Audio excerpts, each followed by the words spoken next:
MLC కవిత మాట్లాడుతున్నారు. ప్రత్యక్ష ప్రసారం ద్వారా చూద్దాం.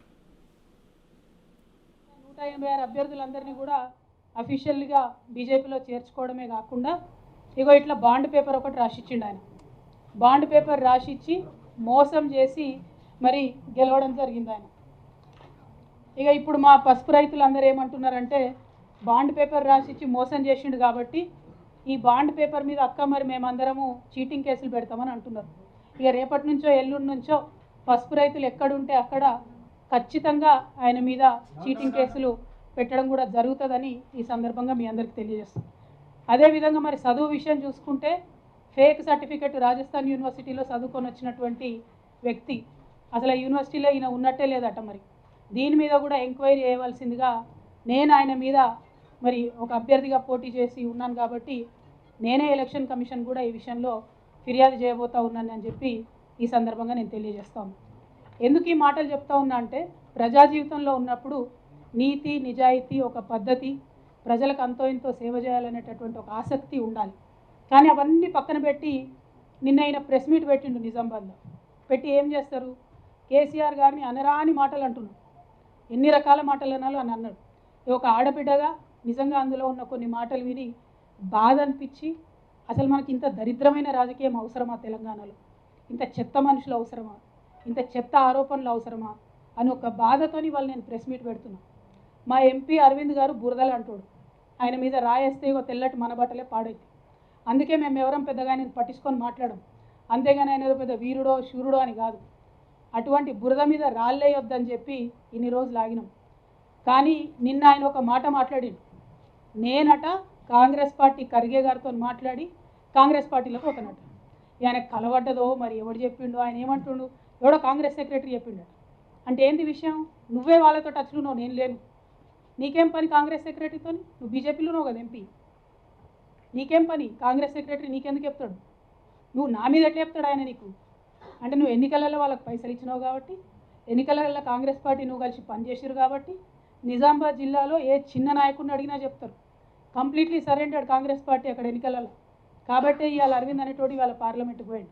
మా నిజామాబాద్ ప్రజల కర్మ, దురదృష్టం, మన తెలంగాణ ప్రజల దురదృష్టం. నేను ఇవాళ ఒకటే మాట చెప్తా ఉన్నా, కాంగ్రెస్ పార్టీ కాదు, ఇంకో పార్టీ కాదు, నా బతుకు నా పుట్టుక తెలంగాణ.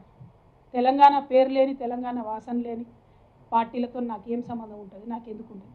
ఇటువంటి పిచ్చి పిచ్చి మాటలు మాట్లాడి ప్రజల మీద ఏదో కన్ఫ్యూజన్ క్రియేట్ చేయాలి, నా మీద ఏదో అబండాలు వేయాలని చెప్పి ఎంపీ అరవింద్ ప్రయత్నం చేస్తే, నేను ఇంతవరకు 2006లో నేను ఇంట్లోకి వెళ్ళి బయటకు వచ్చి ప్రజా జీవితంలోకి వచ్చినా అంటే 2006 నుంచి 2022 వరకు ఏ ఒక్క వ్యక్తిని కూడా నేను పర్సనల్గా తిట్టలేదు.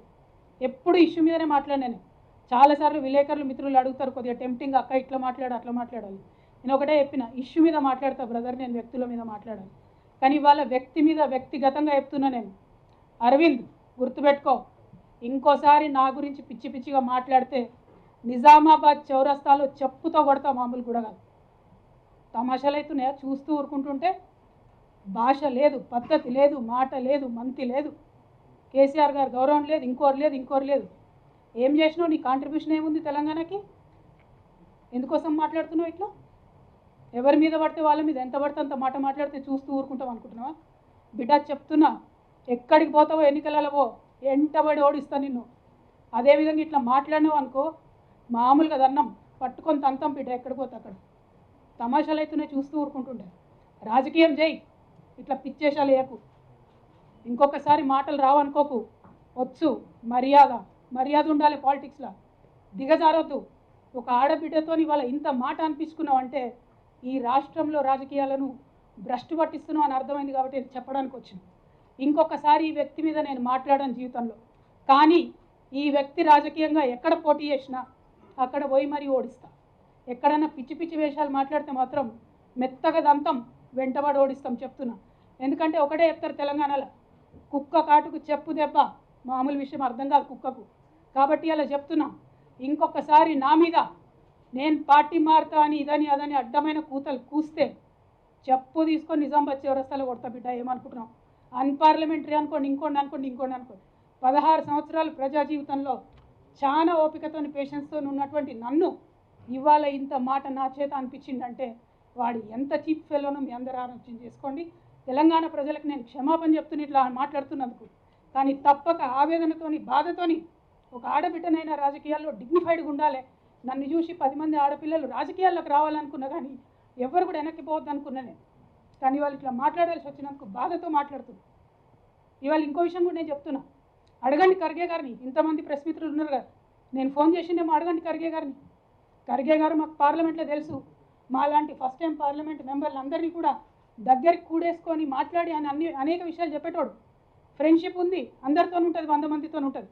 నీలాగా పిచ్చోళ్ళతో ఎవరు మాట్లాడరు. మంచోళ్ళతోని పాలిటిక్స్లో పొలైట్గా ఉండేటోళ్ళతో అందరు మాట్లాడతారు. ఇంకొకసారి మాత్రం లైన్ దాటితే ఊరుకోము, కొట్టి కొట్టి చంపుతామని కూడా ఈ సందర్భంగా చెప్తాను. అదేవిధంగా ఇంకా అనేక అంశాల మీద మాట్లాడింది. పసుపు బోర్డు అంటాడు. నేను ఇవాళ ఒక మాట అడుగుతాను, పసుపు బోర్డు ఇస్తా అని బాండ్ పేపర్ రాసిచ్చు, పసుపు బోర్డు రాకపోయా, అది అబద్ధమా కాదు? ఇవాళ నువ్వు చేయాల్సింది రాజకీయాల్లో ఉన్నటువంటి వాడి పసుపు రైతుల కాళ్ళు పట్టుకొని క్షమాపణ కోరి తిరగాలే తప్పితే సిగ్గు లేకుండా బోర్డు కన్నా ఎక్కువ ఇంకోటి తెచ్చినా అంటున్నాం. మా నిజామాబాద్లో ఒక రైతు ఉంటాడు, మనోహర్ రెడ్డి గారు అని. 25 ఏళ్ళ ఆయన చెప్పులేసుకోక.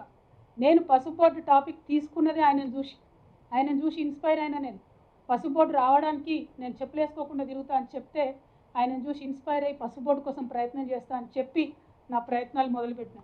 కానీ ఈయన ఎందుకోసం మొదలుపెట్టిండో తెలియదు. పాప మా మనోహర్ రెడ్డి అదే జాగరణ మంచో బిగరణ మంచో మొత్తం అది బీజేపీ ఆర్గనైజేషన్. కానీ అక్కడ కూడా ఆయనకి ఏమాత్రం గౌరవం దొక్కలేదు. నేను ఇవాళ కోరేది ఒకటే, మనోహర్ రెడ్డి లాంటి రైతుల కాళ్ళు పట్టుకొని క్షమాపణ అడిగి నువ్వు తిరుగు. రాజకీయాల్లో ఉంటే నీతి నిజాయితీ కొంతను మర్యాద ఉండాలి, కనీసం ఆ ఇంగిత జ్ఞానం ఉండాలి. ఆ విషయం మీద ఆలోచన చేయవలసిందిగా నేను ప్రజలందరూ కూడా కోరుతూ, ఇంత నీచమైనటువంటి వ్యక్తి మీద ఆయన కోసం దిగొచ్చి ప్రెస్ మీట్ పెట్టాల్సి వచ్చినందుకు, ప్రెస్ మిత్రుల సమయం కూడా వృధా చేసినందుకు మీకు కూడా నేను క్షమాపణ చెప్తున్నా. కాకపోతే తప్పనిసరి పరిస్థితుల్లో చెప్తున్నా, ఇంకొక మాట ప్రెస్ అనేది ఈ వ్యక్తి మీద నేను పెట్టను. కానీ పొలిటికల్గా ఎక్కడ పోయినా వెంటాడి ఓడిస్తాను మాత్రం ఈ సందర్భంగా తెలియజేస్తూ, మళ్ళొకసారి ఇక్కడికి వచ్చిన బీజేపీ మిత్రులందరూ కూడా మనస్ఫూర్తిగా ధన్యవాదాలు తెలియజేస్తాం.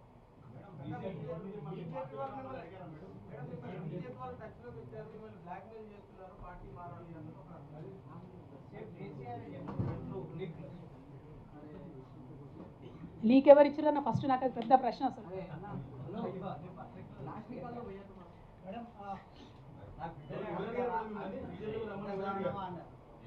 See, I'll tell you something. In this country at this point of time, there have been multiple proposals given to me by various people. I'm a very decent politician. I want to remain in this country in politics for a long time. I'm not going to name anybody.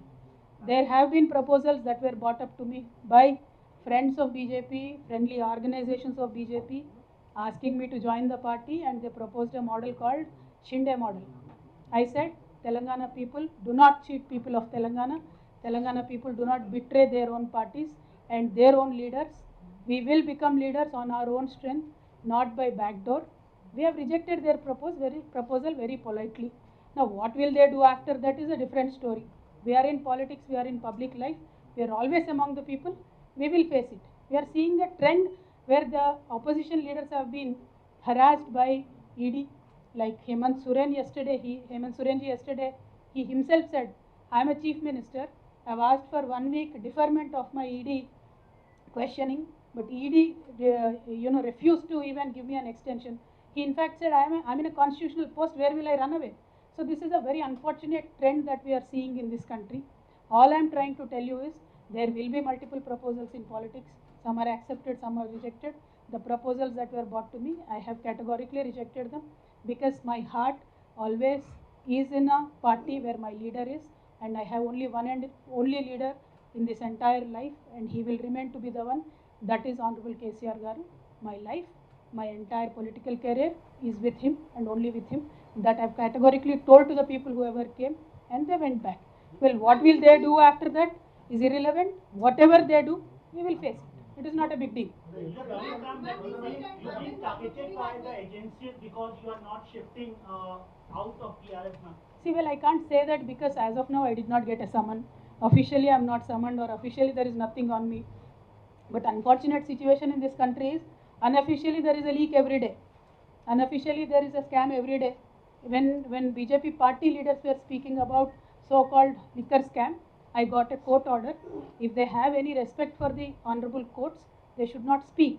But BJP leaders we've seen have no respect for any kind of institutions in this country, so they're constantly speaking. See, it is up to the people to decide. If there is a scam at all, if there is a proof at all, let the agencies come, we will cooperate. In past few months, ma'am, we are witnessing heightened activity of central agency, IT, ED, CBI. There is increased activity of these agencies. You believe these are politically backed activities? जी, लालू प्रसाद जी ने एक बार बहुत अच्छे से बताया था कि BJP के 3 दामाद हैं, ईडी, सीबीआई, आईटी। तो ये 3 दामाद जब भी बुलाए आ जाएंगे, वही ओपोनेंट्स के घर पे ही आ जाएंगे। तो हालत तो ऐसा ही है, क्योंकि जब से बीजेपी पावर में आई है तब से लेके आज तक तकरीबन 25,000 केसेस ऑपोजिशन लीडर्स पे लगाए गए, लेकिन एक भी केस बीजेपी नेता पे नहीं है। आज जनता को ये सोचना चाहिए कि बीजेपी के नेता पे ईडी क्यों नहीं लगती, आईटी क्यों नहीं लगती, सीबीआई क्यों नहीं लगती? क्या ये दूध के धुले हुए हैं? गंगा मैया में पैदा होके आए क्या? ऐसा तो नहीं है ना। क्यों बीजेपी नेताओं पे ईडी नहीं लगती? और जो नेता पे ईडी लगता है, या तो वो जय मोदी करेगा तो नहीं ईडी होगा, नहीं तो जय मोदी नहीं बोलेगा तो फिर ईडी होगा। ये तो ED, CBI, IT have become a washing powder Nirma kind of a concept. तो निरमा में नहला के बीजेपी में ले लेते हैं। तो this is what they are doing. Unfortunate situation, but there is a time. बहुत ज़्यादा हो गया ये इस तरीके का राजनीति, लोगों को भी पसंद नहीं आ रहा है। बराबर लोगों से एक इनकलाब निकल के आएगा, और बराबर हमारे जैसे नेता जो है, जो लोगों में हमेशा रहते हैं, हमारे साथ जनता देगी, हमारा पूरा पूरा विश्वास है। अरविंद के घर के ऊपर प्रोटेस्ट हुआ है मैम, अभी vandalized।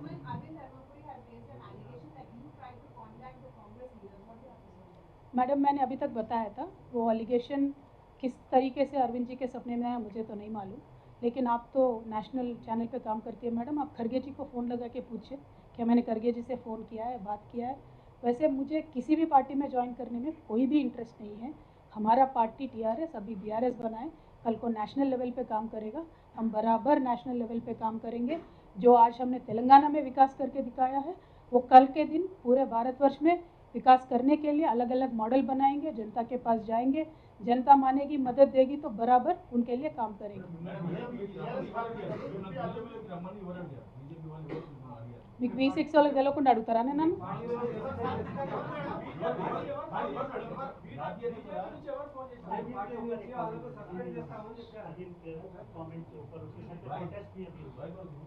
उनके पास पूछने को क्या है जी? अरविंद जी हमारे ये क्या बोलते, बुर्दा नहीं मट रहे हिंदी ना दे लोग, कीचड़ के तरह होते हैं हमारे अरविंद जी, इसीलिए हम लोग कोई उनके ऊपर पत्थर नहीं डालते।